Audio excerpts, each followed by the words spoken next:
নমস্কার বন্ধুরা, চলে এসেছি এক্সেলের আরেকটি ইন্টারেস্টিং ক্লাস নিয়ে। এবং আজকের ক্লাসে তোমাদেরকে ইফের সঙ্গে অর ফর্মুলার একটি সংমিশ্রণ দেখাবো, যেটার সাহায্যে কিন্তু ইফের সঙ্গে অর কন্ডিশনের পুরো কনসেপ্টটি ক্লিয়ার হয়ে যাবে। অনেকেরই ইফ কন্ডিশন জানা আছে, কিন্তু ইফের সঙ্গে অর কন্ডিশন গুলো ক্লিয়ার হয় না। তো আজকের ভিডিও দেখলে আশা করছি তোমরা পুরোপুরি ক্লিয়ার হয়ে যাবে। তার জন্য আজকে স্কিপ না করে প্রথম থেকে শেষ পর্যন্ত দেখো, আমি ভালো করে বুঝিয়ে দেওয়ার চেষ্টা করব। তো প্রথমে দেখো আমি কি করাতে চাইছি আজকে তোমাদেরকে, সেটা প্রথমে থিওরিটা ভালো করে বুঝিয়ে দিই। এখানে দেখো কিছু ডে দেওয়া আছে, যেখানে সানডে, মন্ডে, টুইসডে, ওয়েডনেসডে সবকিছু ডে দেওয়া আছে। এবং এখানে লেখা আছে দেখো সানডে এবং স্যাটারডে হচ্ছে লিভ ডে, মানে নর্মালি আমরা রবিবার এবং শনিবারটা ছুটির দিন হিসেবে গণনা করি। তো সেক্ষেত্রে এখানে স্ট্যাটাস অটোমেটিক্যালি শো করবে, যেখানে সানডে সেটা অটোমেটিক্যালি আমাকে লিভ ডে দেখাবে। এখন যখন আমি পরিবর্তন করব মন্ডে, তাহলে এই জায়গাটা আমার তখন কি করবে, স্ট্যাটাস শো করাবে ওয়ার্কিং ডে। তো সানডে থাকলে লিভ ডে দেখাবে, স্যাটারডে থাকলে লিভ ডে দেখাবে, আবার সোমবার, মঙ্গলবার, বুধবার এগুলো থাকলে কিন্তু ওয়ার্কিং ডে দেখাবে। এটাই হচ্ছে থিওরি। আশা করছি থিওরিটা ভালো করে বুঝে গেছো। তো চলো প্র্যাকটিক্যালটা শুরু করি। তো আজকে যেহেতু আমি ইফ আর অর কন্ডিশনটা তোমাদেরকে দেখাবো, প্রথমে আমি কি করব,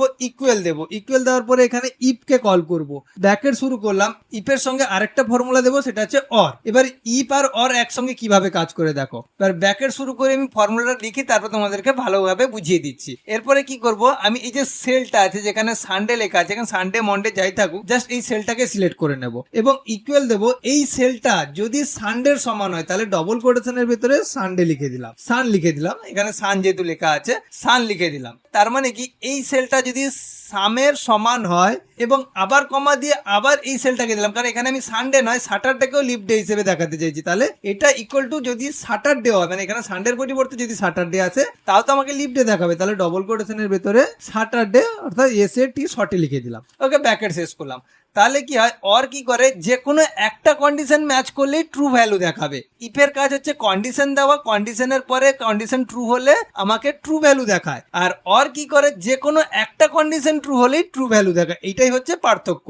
দেখো আমি ব্র্যাকেট শেষ করলাম এবং কমা দিয়ে এবারে আমাকে প্রথমে ট্রু ভ্যালু দেখাবে, তাহলে ডবল কোটেশনের ভেতরে লিখে দেবো এই কন্ডিশনটা যদি ট্রু হয়, মানে এটা অথবা এটা, যে কোনো একটা কন্ডিশনই ট্রু হলে, কারণ সানডে হোক বা স্যাটারডে হোক, যে কোনো একটাই সমান হয়ে গেলে, মানে C3 যদি সমান হয়ে যায়, তাহলে ডবল কোটেশনের ভেতরে দেখাবে লিভ ডে, LEAVEDAY।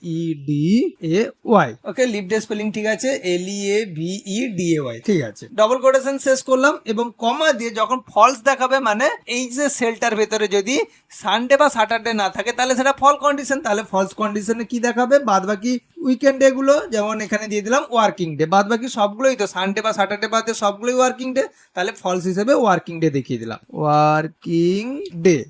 এবং ডবল কোটেশন শেষ করলাম এবং ব্র্যাকেট শেষ করলাম। আমার কিন্তু ফর্মুলা কমপ্লিট হয়ে গেল। আবার ভালো করে বুঝিয়ে দিচ্ছি। দেখো ইফ দিয়েছি, এরপরে অর দিয়েছি। দেখো ইফ দিয়ে নর্মালি আমরা কন্ডিশন দিই এবং সেই কন্ডিশন ট্রু হলে সেটাকে ট্রু ভ্যালু হিসেবে শো করাই, আর যদি ফলস হয় ফলস হিসেবে শো করাই। কিন্তু অর দেওয়ার পরে আমার কি হয়েছে পরিবর্তনটা, যে এখানে আমি একসঙ্গে দুটো দিয়েছি, মানে C3 ইকুয়াল টু সানডে দিয়েছি, আবার C3 ইকুয়াল টু স্যাটারডে। মানে C3 যে প্রথম সেলটা, দেড় সেল ঘরটা, এটা যদি সানডে হয়, অথবা অর মানে অর এখানে অথবার মতন কাজ করছে, অথবা যদি স্যাটারডে হয়, মানে যে কোনো একটা কন্ডিশন ম্যাচ করলেই আমাকে কি দেখাবে, লিভ ডে দেখাবে। হয় সানডে হবে অথবা স্যাটারডে হতে হবে, তবে আমাকে লিভ ডে দেখাবে। আর যদি এই দুটোর মধ্যে কোনোটাই না হয়, তাহলে ওয়ার্কিং ডে, মানে সানডে আর স্যাটারডে বাদ দিয়ে বাদ বাকিগুলোই ওয়ার্কিং ডে, আর ওটাই হচ্ছে ফলস, তাহলে ফলস হিসেবে ওয়ার্কিং ডে দেখাবে। এবং যখন আমি এন্টার মারছি, দেখো এই মুহূর্তে লিভ ডে, কেন এখানে সানডে আছে।